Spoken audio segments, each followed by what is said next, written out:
All right, I think it's working. Okay.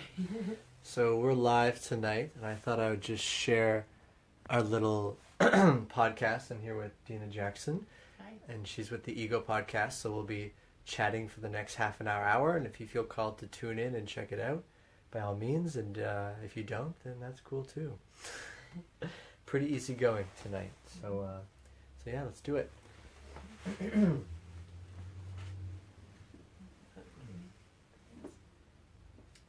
Okay.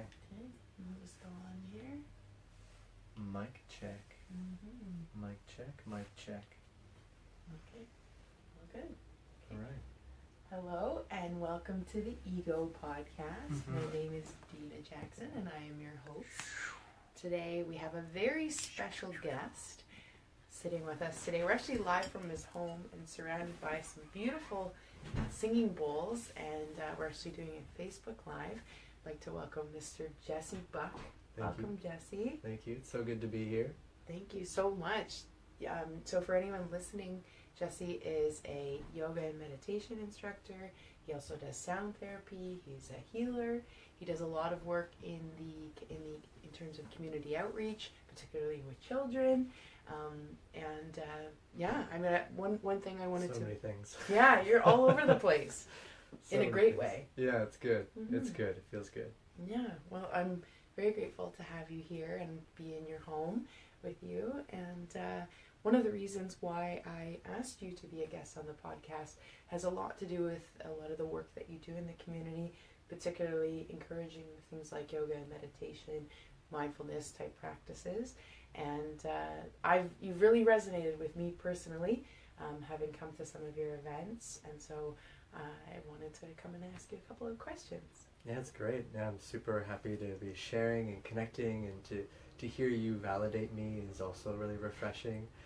My ego was like, ooh, and that's what we're here to talk about. So it's quite perfect that I had that miniature experience to dive into. Oh, I like that. I like the idea of awakening the ego in a nice way, like just perking up. Yeah, yeah, we'll get into it. Yeah, for sure. So one of my first questions for you, Jesse, is I'd love to hear a little bit about your process in terms of how you got here. I know that we touched on it a little bit before we started recording in terms of coming into a lot of the work that you do through yoga and through teaching yoga in terms of your own practice and then with others. And so anything that you'd like to share in terms of your story and how you got to be doing what you do. Sure, yeah, I don't get to share that often actually, so it's really nice to share. Yeah, I grew up in Ottawa, Ontario, nation's capital, a huge Senator fan, and in my family the religion was hockey. That's what we did. That's what we were trained and bred to do. It was an incredible experience to play like every day from the ages of like 3 until around 20 when I stopped playing competitively, and still play and teach. And I was blessed to play with a bunch of men this morning, and it was so good to get out there. But definitely in that field there is a lot of ego. It's actually like a complete ego battle in your own change room with your own team and also against the other team in the game. It's really interesting to like look back at those experiences and see how they've actually shaped me as a person, because I never really bought into the aggressive name calling and just being, you know, like an asshole to everyone else, to inflate yourself to be the alpha in those situations. So I was usually the one who was more sensitive and would kind of dodge those things and laugh at those things and not react to those things unless it was like really necessary to react. But yeah, I came from Ottawa, that hockey background. I have had so many jobs. Oh my God. Like when I first left high school, I did police foundations and I wanted to save the world, you know, be a cop, I'll save the world. And then very quickly I was like, no way, I'm gonna be a cop. I cannot like do what they do. Like I do not stand behind a lot of the things that they have to stand behind, and therefore it wouldn't be in my integrity to have that position. But I knew I wanted to do something positive, and I knew I wanted to change the world in some way. And I had a lot of really amazing friends who were super into conspiracy theories, and they were showing me all the shadows of the world in different aspects, from the oil industry to the environmental crisis to what's happening with like the water and like the government. It was just like, whoa, so overwhelming. Mm-hmm. And this is when I was just working construction and selling cars and just all these hilarious jobs. Yeah, I really had a breakdown, like a hardcore breakdown. I remember this one night specifically where I was really just processing what was happening around 2011. And there was just so much happening in the world, and it was just like really daunting me. And I just like walked to the canal and had like a good 3-hour walk, and I was just like crying, and I was just feeling all this emotion, you know. And as a man, I don't feel a lot of emotion very often. Our emotions are like anger, rage, like excitement, and joy and happiness, but we often don't get to experience the sadness or the sorrow or the pain. And so that night was like a huge night for me. It was like, I think I had stopped drinking for about a month, and everything was clearing up for me. And yeah, I had this like epiphany moment of like, I have to do something about all of this. Like, I really can't just like suppress my thoughts. I can't not turn a blind eye to all the shadow of the world. I need to like do something about it. And then within a few weeks, my good friend Sean Sissons was like, dude, come to Toronto. Like, come move with me. I'm jumping in this band. Like, just be a part of it. Get grounded. And so I ended up getting a security job in Toronto, which was like uber interesting. And that's where I started my spiritual quest, actually. Yeah, I stopped smoking cannabis, and I let go of alcohol, and I was really just focusing in on me, because I was so distracted with all my friends I was living with, my girlfriend at the time, my family. There was always something to pull me out of myself. And when I was here, I bought a book called Pieces Every Step by Nish Nhan Han, and it was just a very short, less than 200-page book, little chapters on mindfulness, you know, just waking up every morning and taking a deep, fresh breath of air and thinking to yourself, wow, it's another beautiful day to be alive.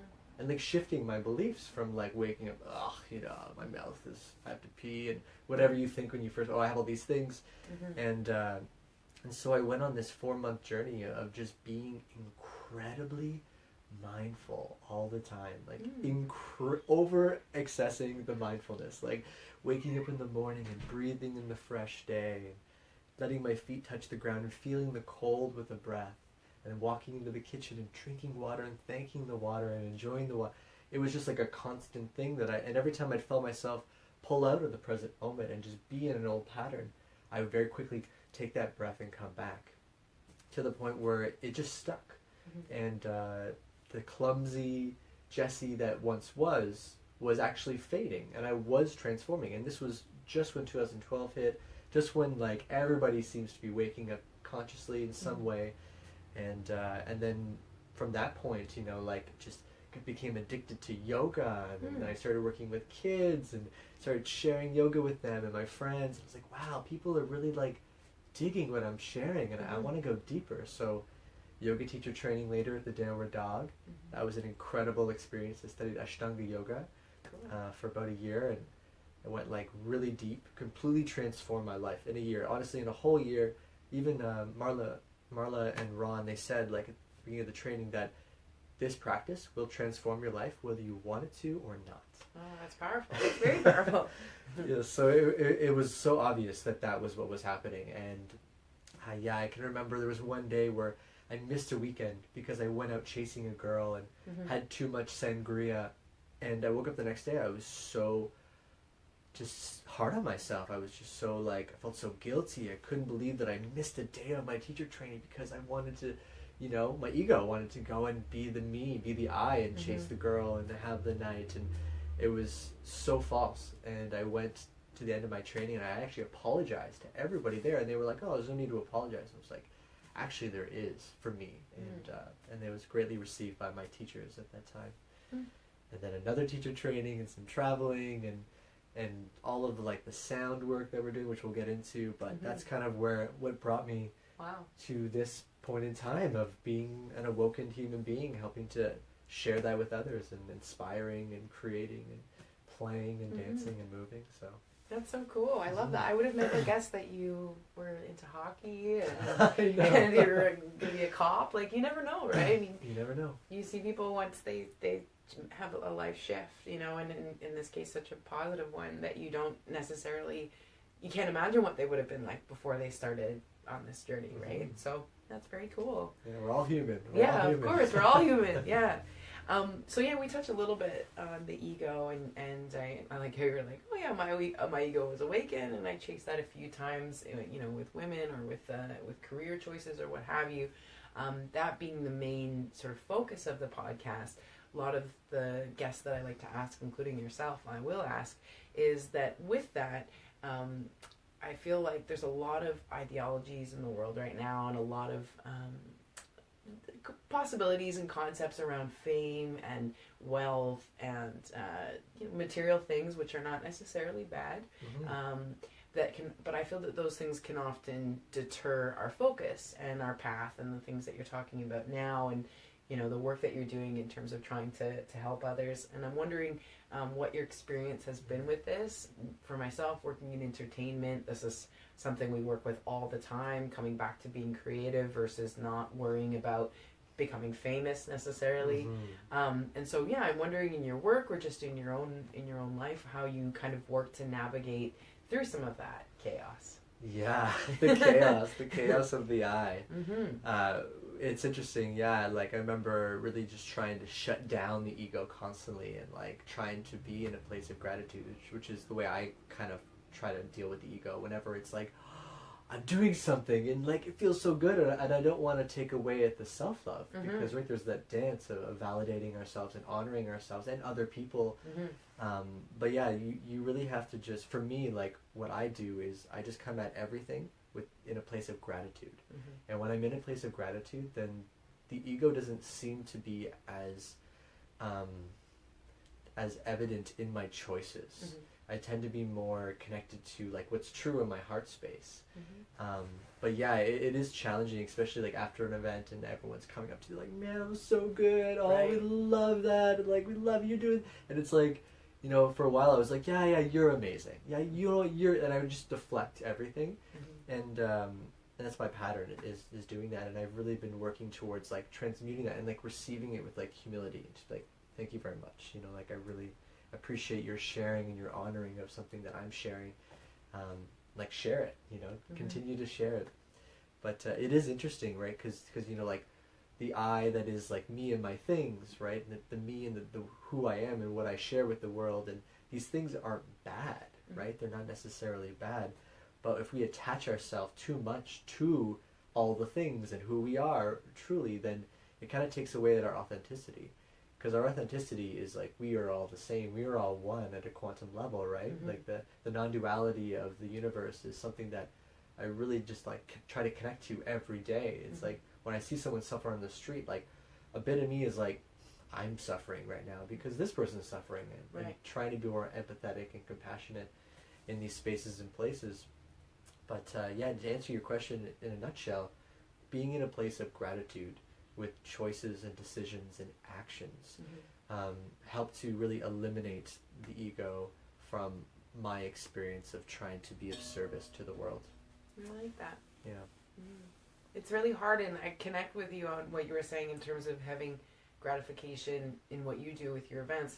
I feel that way when I do stand-up comedy, and you come off, and it's so easy to latch to that, right? It's such a lovely rush that you can get, and that's why a lot of stand-up comedians call it, stand-up is compared to being like a drug, right? Because you're the only one up there, and so when you do well, all of that little bit of gratification that you receive is it's all yours, right? Whereas if you do poorly, then that's also all yours, right? As opposed to a sketch group or an improv troupe where there's more people performing, and so yeah, it's but you'll have times where things are going really well, and you know, you're getting lots of work, or you're just feeling really good creatively, and then you'll go through times where there's no work and it's very up and down. So yeah, it's just, I like the concept of how you were saying the I, you know, just sort of not attaching yourself to anything like social media too much, right? I guess everything sort of in moderation. Yeah. It's the constant dance. It's the constant dance of finding balance that takes practice, right? But that's where the mindfulness comes in, and that's where the presence and being fixated in that present moment and being so connected to that in a space of gratitude, that no matter like what is trying to inflate your ego, or what could pull you into that place, you can really be aware of it. Yeah. And like check in and humble yourself with a few breaths if you need to. I like that. Yeah. It's very real. And when you breathe, you're like absorbing, and you're just like transmuting the feeling. So when people say anything good about me, I usually just try to like breathe it right into my body. I'm like, perfect. Oh, Tell I like all my that. cells of my body how what you just said. Like they totally need to hear those nourishing words from you. Ah, that's cool. Mhm. I've never thought of it like that. I really like that. Yeah, I don't know if it would work the same way doing stand-up comedy, but we'll see. But we'll see. So one of the things that you talk about in your teachings, like in some of your events that I've attended with where you do the singing bowls, which like you said, we'll get into, and I'm very excited to chat about. You talk a lot about, and in yoga in general, there's a lot of talk about the journey inward. And that, so there's a lot of that that's done through practicing things like mindfulness. And I guess, what does that term mean to you? That sort of the taking the journey inward, because there are some people who'll be listening to this who haven't tried meditation before and might be doing it for the first time. Yeah, well, to those people, I would say that you are made up of stardust. You know, like there was a big bang that erupted, and we are still riding that cosmic wave of the big bang in our little time-space bubble that we call Earth, with our little ozone that protects us from the dark matter that is infinite. And, you know, when you really break down that everything is just atoms, everything is just matter, and we and you we're both just like billions and trillions of atoms vibrating at a certain frequency, and this is the illusion of the Maya that is like you and I and the separation. And then when you really like separate yourself from the you and I, and that we're different, and that I have more and you have less, and or all those, the hierarchies and all that BS, when you come back to the center of you, when you tune and reflect inwards, you really get a sense of, I am like completely whole. Like I am completely one within myself, and I am like, I am the nebula, I am the sun, I am the moon, I am the earth. Like I am all of these things in human form. You know, like we are birthed from Gaia, like earth, and we came, like I came from a woman who came from a woman who came from a woman who came from a woman 15,000 generations before me, my ancestors. And it's really wonderful when you really sit and you embrace the inward journey. It takes time. It's a process, right? It isn't necessarily like a quick fix to enlightenment, for me anyways. And maybe there's some random indigo children who are levitating on top of mountains. You never know. You never know. But yeah, like, you know, just the inward journey is really tuning into you, because you are divine, and your inner guides know. When we meditate, we clear the conscious mind, so that the unconscious mind that holds all of the wisdom, all of the teachings, all the answers that we need and are craving, that connection to that source, is waiting to whisper its wisdom in our ears. But we have to listen. And the only way we can listen is if we tune in the inward journey. The inward journey is just listening to that higher self. They claim there's that higher self, and to me, that really just means like your divine inner self that knows truth. It speaks truth, and will give you truth when you truly ask. But our minds, if we're not meditating, can be full of chatter. So some people, they'll try to meditate for 5 minutes, and they might have like 1,000 thoughts that just like go on repeat. It's like, great, okay, so you have that thought that repeats itself. Let's work on that. Let's breathe through that. And slowly and surely, you know, within a month of practice, like, you might not have as much chatter, and you might actually have some clarity. Within that clarity, the subconscious mind and all that beautiful wisdom, your highest self, your guides, they'll begin to whisper the words of wisdom when you ask. And when you live in the present moment and you live mindfully, you live in a space where you're more open. So you're always kind of open to channeling. You know, this is a new concept for me, this whole channeling thing. Channeling like what it is that your guides, your support, like whatever, you know, your ancestors, whatever you want to label it as, but they can come through and they can express. So the inner journey is the realization, to me, that we are the Buddha. We are all these things. Like they are all within us, because we are all one.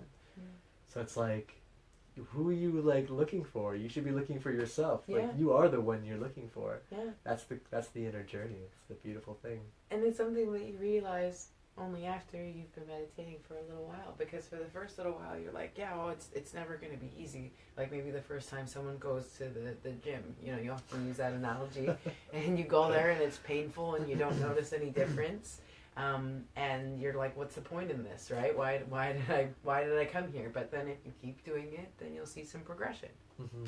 Oh, this just shut off. Okay, sorry.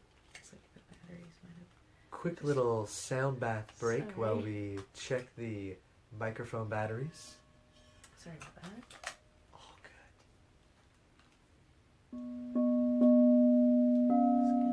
Just gonna do a test. Perfect break. Sorry. All good.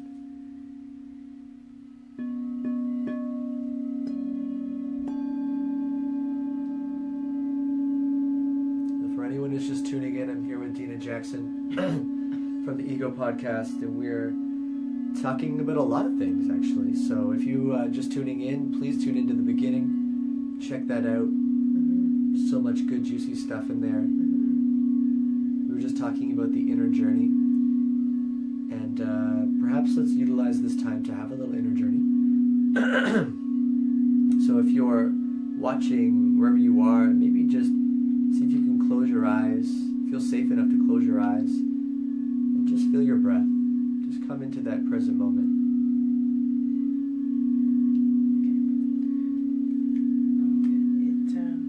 Batteries, I just bought new ones, but it did save everything, so that was my biggest concern. Yeah, so let's just take a minute. Let's just see if we can fall in love with our breath.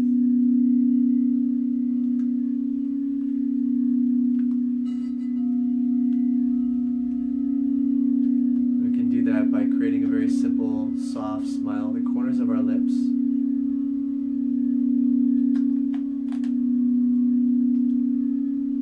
And as we breathe in, just breathing in that love for ourselves, for others, into every cell of our body.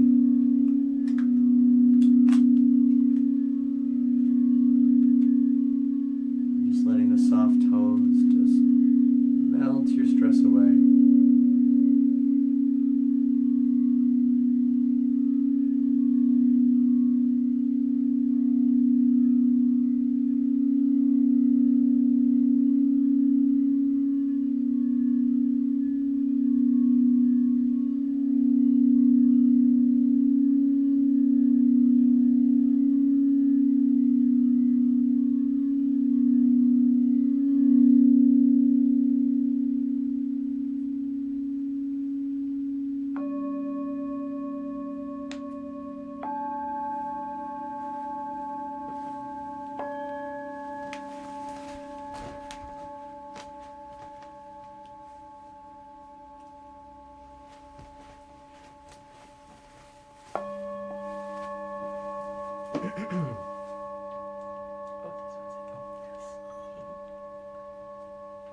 Thanks for joining us in that short meditation.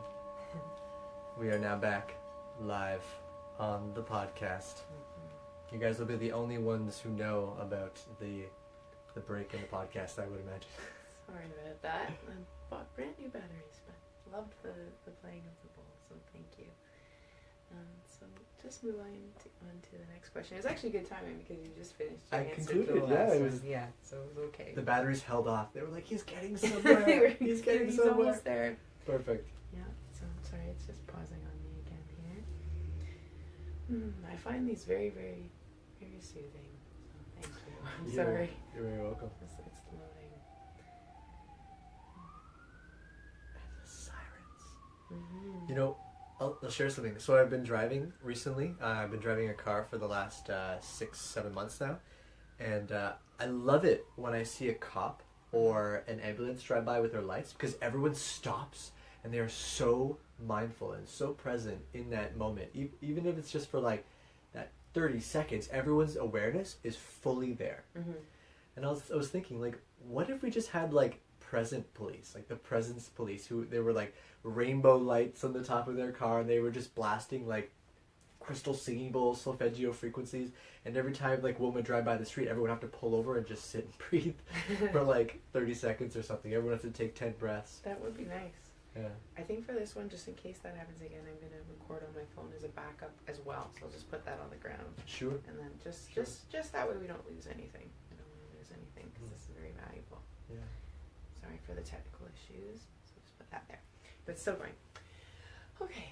So we're back. Thank you for everyone's patience. One of my other questions for you is obviously perfect timing with the bowls, Jesse. Is a lot of the work that you do with the singing bowls and incorporating them into your own meditation, and anyone who joins you for your events. And I'm just wondering how that sort of came in your journey and sort of what brought you to this point, because this is how I learned about you and how I started coming back to your events personally. Yeah, many. Yeah, that's great. Super great question. I'd love to speak to that. Yeah, I always loved holding space. You know, at social gatherings, parties, I'd always make one room the chill zono. Literally the chill zono. Put on soft music, pillows everywhere, lounge it out, and I was just always like in love, infatuated with like creating space, holding space. And when I started teaching yoga, it was fun to hold space in that way. And on my journey, I actually, when I was at the Downward Dog doing my yoga teacher training, in the middle of the training, there was like this like crystal bowl Mysore with Darren Austin Hall, and I was like, oh, I gotta go to this thing. So of course I went, and he was up on the little stage, and I went over and I was like, how loud are these things? He's like, they're pretty loud. You probably don't want to be too close. And I just like laid my mat down like almost right in front of him, and I was like, let's do this, man. You know, cool. Just having fun. And I did my my 82 asana primary series, and by the end of it, I was just sitting cross-legged, just mesmerized by what was happening in front of me. I've never seen anything like that before, never felt anything like that before. And he was like toning, and I was really working on my throat chakra at the time, so I started toning along with him, and it was really transformative.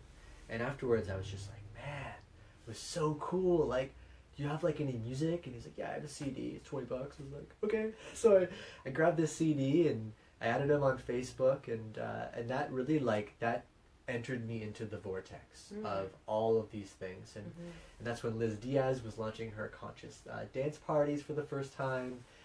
It was like a really magical time to be in the city. Things were really erupting in such a positive way. I guess this was 2013 at the time, or conclusion 2012. And then eventually I randomly got this invitation for a sound bath by Jesse Stewart.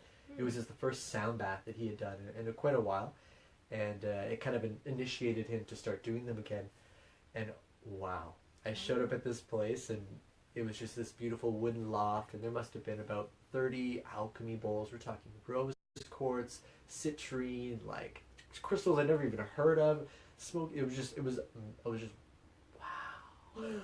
Mesmerized. Starstruck, mesmerized. It was so incredible, and we had this meditation, this sound bath meditation. Someone would lay in the middle of the room, and we'd all just like send them our love and send them our intentions, and people would have these crazy breakthroughs, all using sound and intention. And that's when intention really dawned on me as something that was incredibly potent and powerful.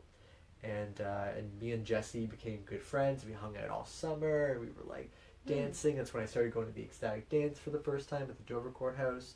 Thank you, Julia Ray, for putting that on. Thank you. And yeah, like I just fell in love with the frequency. I was like, these things are unbelievable. And he started letting me play them.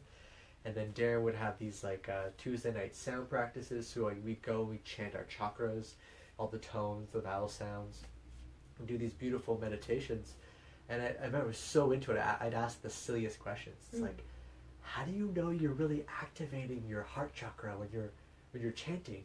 You know, like, I don't think that's silly. I think I would have asked the same thing. Yeah, because I was like, should I see something? Should I feel like what? Like, I was so in the head, right? And Darren was just like, just come into your heart next time and see what it feels like.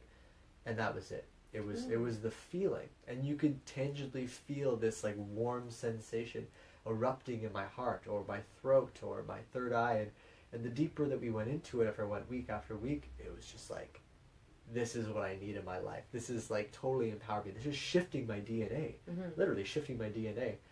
And that was my introduction. And I remember at one point I was just like with Darren and Jesse, and I was just like, guys, like, I'm gonna get my first bowl. I feel it. I'm gonna like buy a crystal bowl, and it's actually this citrine infused glowing crystal singing bowl. Cool. That I got. It's the note C sharp, so it's the sound Om. I'll just give it a little. And that was the beginning. That was the beginning. And then the next thing you know, I bought like another one, and then like a friend was like selling one and gave me one, and over the course of the summer, I ended up accumulating 7 bowls. 3 of them were the same note in C, so it was a little like imbalanced. And it was such a beautiful opportunity to share space. So I was hosting these workshops with my partner all around like tantric practices and conscious connections. We call the movement is our thing, hashtag, I guess. But then eventually I started working in the school system with Michael Eisen and the Youth Wellness Network. Completely transformative. Having opportunity to connect to kids on this like super conscious level, talking to them about mindfulness, self-esteem, perspective, our belief system, and how that shapes everything that we experience in our life, and talking about fear, and then helping them create a sustainable movement of mental health and wellness initiatives in their school was like next level. It's just so cool. next level. And then I realized, I was like, you know what? I need to get a chakra set. And Darren was doing a source resonance sound training, which he's doing another one in the spring. And I just like, dude, I'm about to, can you help me like pick up my bowls? And yeah, I decided to go with the 432 hertz bowls, and bought my 7 chakra sets. And I remember getting those like on the full moon 2 Novembers ago in Taurus, and I just like, it was so incredible. I literally like connected to each bowl when I took it out of the box, and I held it and was just breathing and connecting my awareness to it, and like being like, hey, I'm Jesse, and like we're gonna work together now. Thanks for being a part of my journey.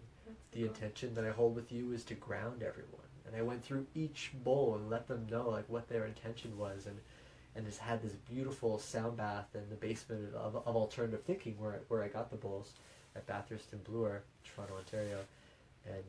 And that's where it all initiated from. And then now I'm just like totally addicted, as you can tell, because there's just like bowls everywhere. Tibetan bowls, crystal bowls, chimes. I love it. I like walking into this. Yeah, can we play the chimes? Yeah, the tingshas. So these are the tingshas. Very nice sound. Just for clearing energy. Okay. But yeah, the chimes are everybody's favorite that I usually use at the end of a shavasana. That's nice. Yeah, this is very magical. Like fairies. Yeah. Oh, I like that. So good. Those are so cool. Yeah, I love them. Beautiful. So yeah, so just for listeners, for anyone who's not doesn't know a lot about it, because I've only learned about these bowls recently, like in the last year, I would say. So when you said you had a chakra set, you mean that there's one, if you want to explain? Yeah, one for each chakra. And chakra just meaning vortex of energy. And there's different ideologies that paint it in different ways. But basically, from my understanding, we have 7 major energy centers on the physical body. The root chakra, the sacral, the solar plexus, the heart chakra, the throat chakra, the third eye, and then the crown chakra. And my bowls are all perfectly pitched in each frequency. So it just runs up the frequencies, and when I play them all at the same time, it's just like a wave of rainbow. It's amazing. Basically.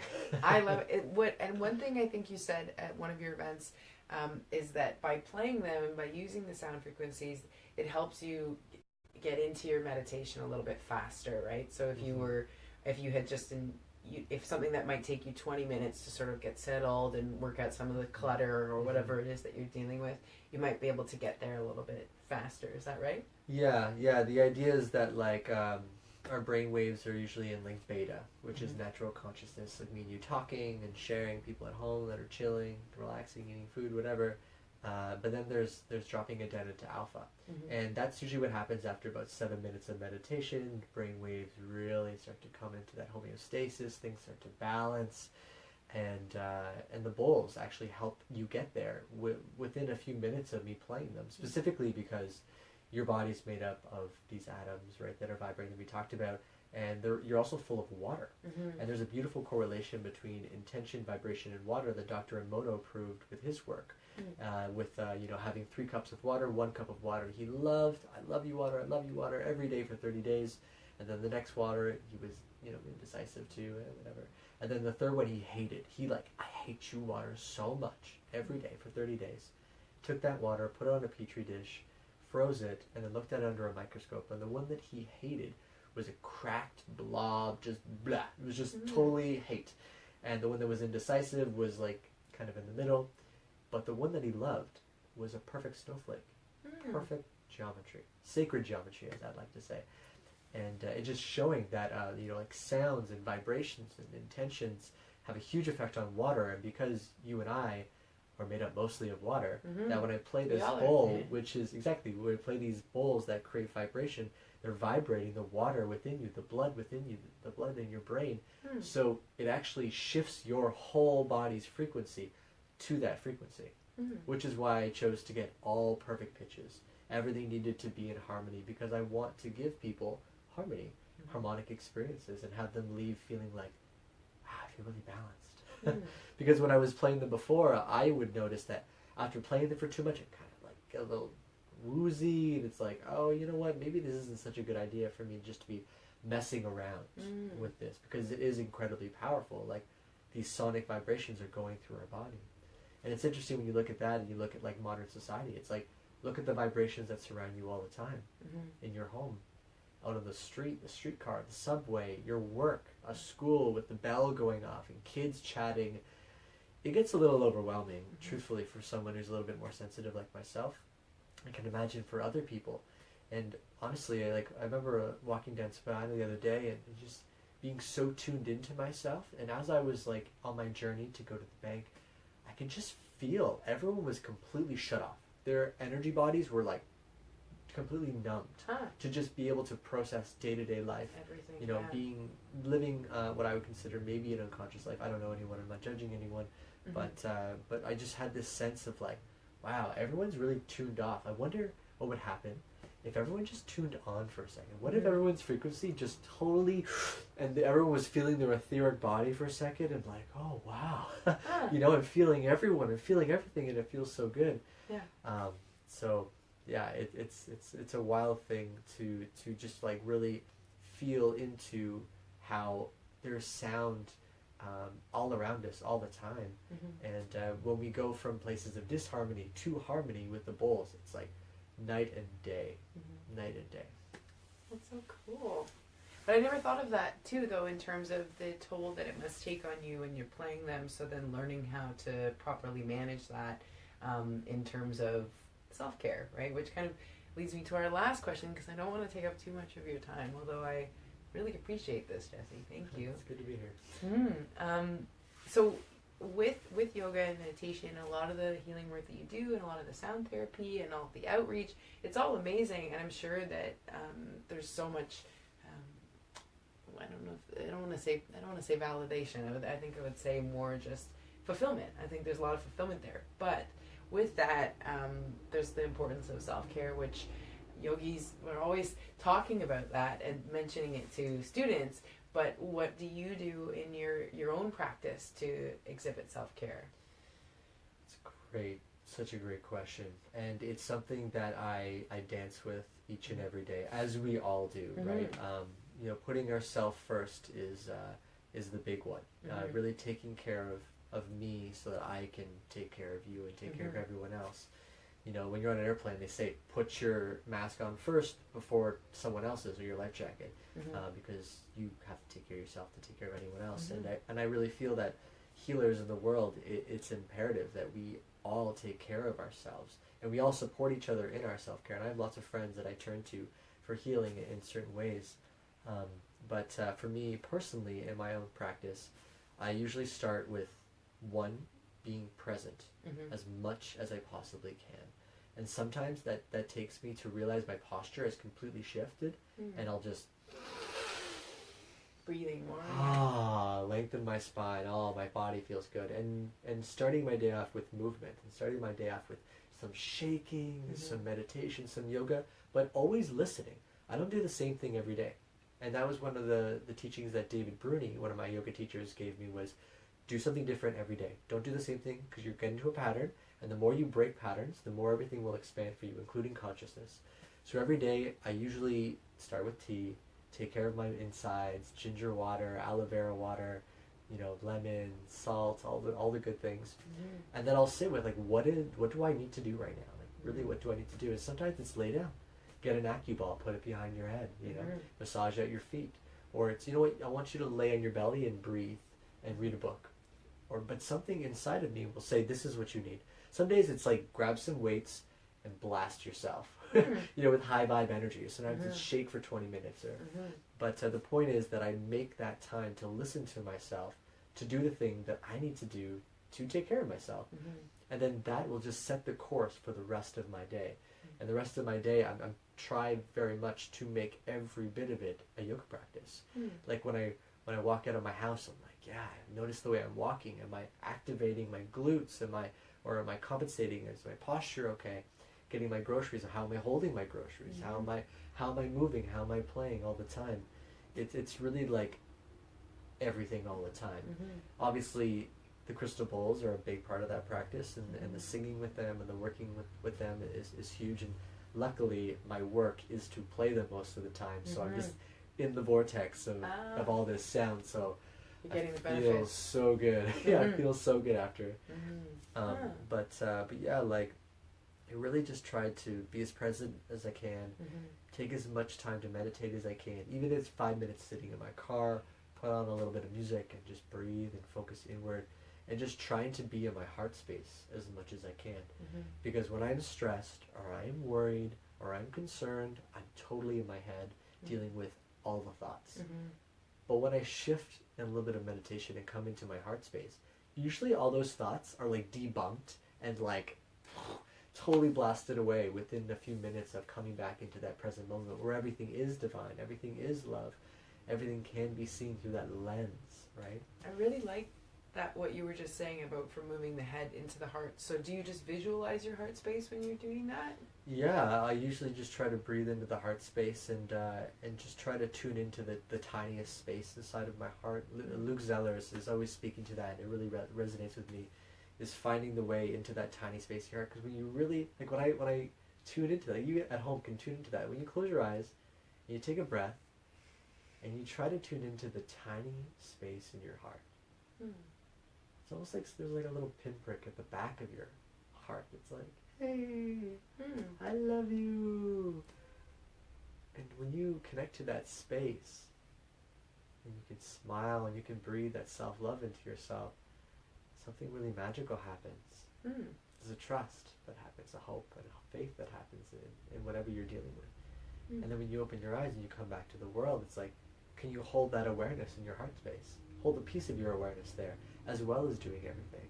And if we can do that, then we're living that life of gratitude, being in, like, everything's a ceremony, everything is beautiful, even the shadow is beautiful. Thank you for the shadow. Thank you for the lessons. Thank you for the teachings. Like, you're expressing, I've had a few, like, kerfuffles where I've lost some things that I surrender to. That's it, it's gone, it's over. And as soon as I do that, I find it. Right. You were talking about, like, losing your wallet or something. Yeah, exactly. Oh my, so many things. Recently, my Tibetan bowls, they were missing for a whole week, a backpack of Tibetan bowls. And I literally gave up on them. Like, I was driving to work and I was just like, that's it. I surrender. It's over. I'll find new ones. It's totally okay. I accept. And then I walked into work and my backpack was just sitting on the coat rack. Wow. I was like, yes.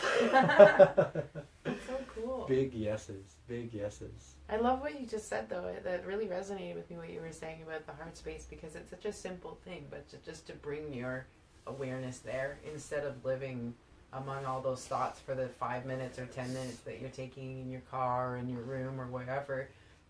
Because then, like you said, when you come back to them, they don't seem as heavy. They're still there, but your approach to them is a little bit different. And like you said, maybe having a little bit more compassion for yourself, the way that you would want to have compassion for others or for others to have on you. So that's so cool. Yeah. And then there's the diet side of things, which is like nourishing yourself. And I get in the habit of being a workaholic and just like doing, and then it's like, wow, I haven't eaten in like 6 hours. Like, I wonder why I have a headache. Right. So nourishing yourself with food, like food that's full of vitality and not full of, you know, I like the expression, like you're either fighting cancer or you're feeding cancer. And, you know, eating that big pizza or that bag of chips or, you know, who knows what it is, like when we're in our tiny heart space, like it knows, it's like, well, I don't really want that. I actually want like a really big salad or a bowl of quinoa with a bunch of roasted vegetables and like roasted beets and like, I'm a little hungry now. I feel it. It's like avocados and fruits and like nourishing yourself and honoring the food instead of just eating the food unconsciously. I'll just have to eat this food and then I have to get back to work. But take the time take the time. Like set some, all right, for the next 10 minutes, I'm going to sit and I'm just going to embrace the food and thank the food and just like soak up the flavors and the textures. And when you eat in that way, it's very erotic. It's very sexy. And like, that's not a bad thing, right? No, like, you know, we're kind of repressed as a society, but we're opening up a lot right now. And like, when food becomes sexy, that like gets internalized, you know, like if we hate our food and then we eat our food, we're probably going to feel kind of bad after. But if we're like in this place of just so in love with our experience of eating this food, then most likely, hopefully, our bodies will be so revitalized and it will just be like, beaming with vitality. So yeah, it's very important to nourish ourselves. And there's so many like recipes and like superfood drinks and cacao, things I could share, but you share that on another podcast. Yeah, well, the cacao you're just sipping on right now, right? That's something that I would want to... My secret, not so secret fuel. But it's just basic cocoa powder mixed with... do you put cinnamon? Or what do you... You know what? I've been sharing my recipe a lot lately. Oh, is it secret? If it's secret, then... To be honest, like, I have other friends who don't share the recipe. And I was kind of like, why would you share the recipe? Like, he's like, well... You can tell them the basics, but why would you tell them like the thing that makes it so special for you, right? Because individuals, right? So for anyone at home, what I'm drinking is cacao paste that I melted down. I like to use the paste because the paste actually has more fats. I'll melt down the paste with some coconut oil, very low temperature, or double boil it ideally. Add a little bit of hot water, stir. Put it in the blender. I like to blend it because it makes it super frothy and delicious. Some sort of sweetener, I prefer maple syrup, and then the basics would be like some salt, some cinnamon, some cayenne pepper, and some ginger. And then from there, you can go in like loads of different places. Like right now in this cup, I actually have a bit of peppermint oil. Ooh, yes. I like that. I love peppermint oil. I use that when I have headaches and stuff, yeah. Yeah, it's so good. And like I realized that there's like edible like peppermint oil. And as soon as I found it, I was like, this is perfect. Oh, cool. And we will totally be using that recipe at the next Big Love Ecstatic Dance this Friday, which is going to be cool. Magic. So yes, Jesse, where can people find you online? And I know that we're doing a Facebook Live right now, but if they want to come to some of your events, you have a website and social media? Yeah, Facebook is definitely the best way to reach out and to receive any of the events that are happening. But I do have a website, so it's all just jessebuck.ca. You can even sign up on my newsletter, at the very bottom of the first page. I haven't really updated that website in quite a while. That's one of my tasks for Guatemala, actually, is to upload all these beautiful videos and images that I have now. But I also have my Facebook, which is simply just Jesse Buck, JESSEBUCK. I have like a profile, and then I have like a professional page. I would just like connect to both of them. I also have Instagram. My Instagram is actually jbuckasana. So asana is like yoga for Sanskrit for posture. So it's Buckasana. So just J_Buck_asana. I'm sure you'll find me. Yeah. You can also find that on my website. I also have a SoundCloud with loads of music. Again, it's just Jesse Buck. YouTube, again, it's Jesse Buck. But I did just upload a bunch of new videos. So and they can hear your bowls. They can hear the bowls. Yeah. Lead the experience guided meditations and other special things. Great. Thank you so much, Jesse. This is wonderful. Yeah. And thank you to everyone listening. Is there anything else that you wanted to say before we go? Yeah, I think like other than that, like I would like to share that if anyone's like open to experience the conscious Toronto community, and you've held on this far, and you're still interested, and you're awakening to this, and something inside of you called to continue listening, then I would highly suggest you connect to the Big Love Ecstatic Dance on Facebook. Okay. It is the most incredible thing that I do, most powerful thing that I do. I do it with my soul brother Darren Austin Hall, and we do a cacao ceremony, call in the directions. It's really beautiful, and then we move into a 4 elemental map dance. So we dance for water, and then for earth, and then for fire, where we move into a more of a shaking medicine, where we literally get people to shake and vocally release and get completely ecstatic and wild. Cool. And then we do air and just like integrate the experience with heavenly music, and then everyone lays down and we have this mega crystal bowl sound bath with both our bowls sets. It's so special, and that's like everybody is just leaving there like just full, so full of love. That's what they call it, the big love, you know. It's like the quantum field of energy that connects everything. When we shake and we dance and we move and we get ecstatic, we connect to that. We really connect to that, and it's explosively orgasmic. Okay. Yeah. Awesome. And also the ecstatic dance happens at the Dover Courthouse every Monday, Thursday, and Friday. And there's so many events, so many Facebook groups I could recommend. But if anyone's really interested and they really want to get involved, I always do one-on-ones, and you can always just send me a message, and I try to respond within a day. Okay. Awesome. Yeah. Great. Okay, well, thank you so much, Jesse. Thank you to everyone listening and everyone on the Facebook Live today. And we'll speak to you again very soon. Absolutely. Thank you so you. much. Ah. That's great. Thank you, Jesse. So good. Thank you guys for everyone who tuned in to check this out. It was a lot of fun to do my first podcast. Actually. Was your first ever? First podcast ever. Although on Monday, so yesterday, a woman actually did a small interview on me for a school project. She just... Cool. Yeah, it was really beautiful to have her reach out. That's so cool. Yeah. I feel like you must get so many interesting requests. So many interesting requests. It's they were doing this kind of like healing work and community building. It's like next level. Next level. Is there anything you want to share to people at home? Because as the host, just that if people want to listen to the Ego podcast, I interview a ton of different guests, a lot of yoga and meditation instructors, but also artists. I interviewed a lawyer who teaches mindfulness to other lawyers, actors, comedians. So if that's something that interests you, you can tune in on iTunes or on SoundCloud to the Ego podcast, and it's hosted by myself, Dena Jackson, and we'll hopefully have your episode up this week or next week at the latest. So, cool. Yeah. Yeah, perfect. It comes out every Thursday. Every Thursday? Yeah. Perfect. Yeah. I'll be in Guatemala, enjoying chilling the sun. Oh, you know what I didn't tell people was about the Sound Bath Sundays. Oh. Because that's the best way to like just experience it. I can put that on when I post it. Like I'll just put your email, or sorry, your links to your Instagram and stuff, and then I can put Sound Bath. I'll send it to you. I'll send you a little email. Okay. Well, for everyone at home, thank you for sharing space, giving us your awareness. That's fantastic. Definitely enjoy your evening. Big love this Friday. It's gonna be ecstatic. Come boogie with us. Much, much love. Thank you.